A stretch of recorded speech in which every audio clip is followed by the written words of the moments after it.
A suspect is in custody, but the investigation is ongoing. 12 News journalist Gabriella Becerra has been on the scene since this morning and is sharing the latest information. Gabby.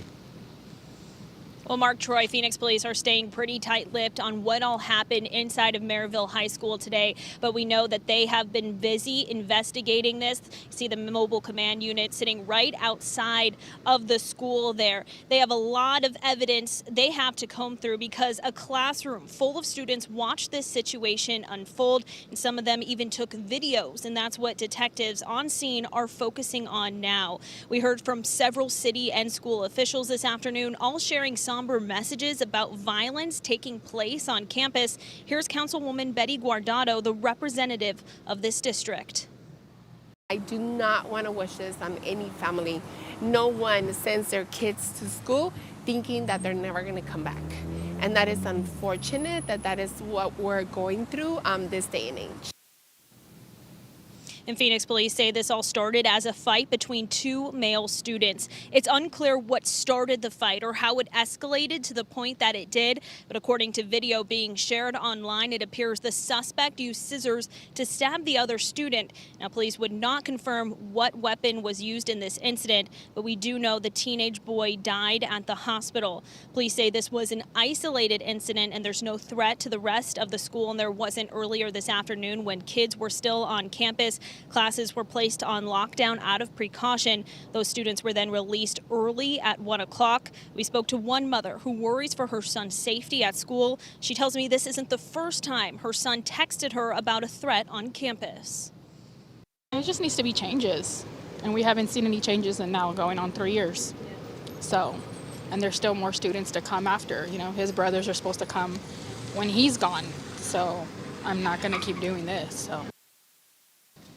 The superintendent says there will be a modified schedule tomorrow, and they will be organizing resources for students seeking emotional support. So any parents and families in this community should stay tuned to any messaging from the district about that. It's unclear what charges, if any, that this suspect will face, but we know he is in police custody.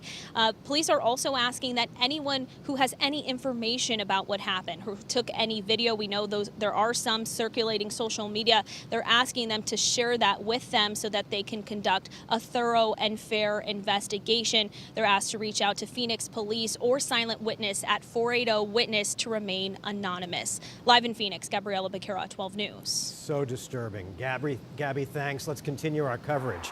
12 News journalist Rachel Cole is also live in Maryvale. And Rachel, I know you spoke with students and parents, and they were really shaken up today. Yeah, they most certainly were. Things a lot more calm out here at about 5 o'clock this evening, but not the case earlier today when we got out here on scene. We started to see what was dozens that turned into hundreds of parents showing up, trying to make sure that their kids were okay. As you can imagine, a lot of anguish and anticipation along with anxiety, trying to make sure their loved ones walked off campus safely. Many of them, again, getting that alert around 11 a.m. that there was a lockdown on campus. Then you had parents and guardians waiting outside of the gates for about 3 hours as staff and Phoenix Police released random buildings one at a time so that there wasn't any more chaos that had already ensued on top of that. And of course, we spoke to two sisters, Nayeli and Eileen, who go to school here at Maryvale. They were frantically texting each other. They said the connection was really bad. That's because you can imagine all the students were probably reaching out to somebody about what was going on. And then we spoke to a mother on the outside of the gates here of two Maryvale students, one with special needs, the other a freshman, brand new to this campus. Listen. We're just saying thank God that you're okay, and just silently praying for the other children and families. But I was just hugging her tight and just saying thank God you're okay. Just that I just really needed a hug from my mom.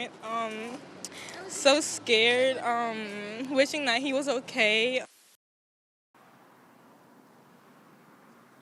And already a lot of well wishes and condolences for the families involved in this incident. I know we mentioned earlier it was contained to just that one classroom, but again, parents had no idea what was going on, and that was the result of all of them showing up here today to just check on their kids, and a lot of them with multiple kids at this campus at one time. So understandable that they showed up, and even more so that they want to see changes.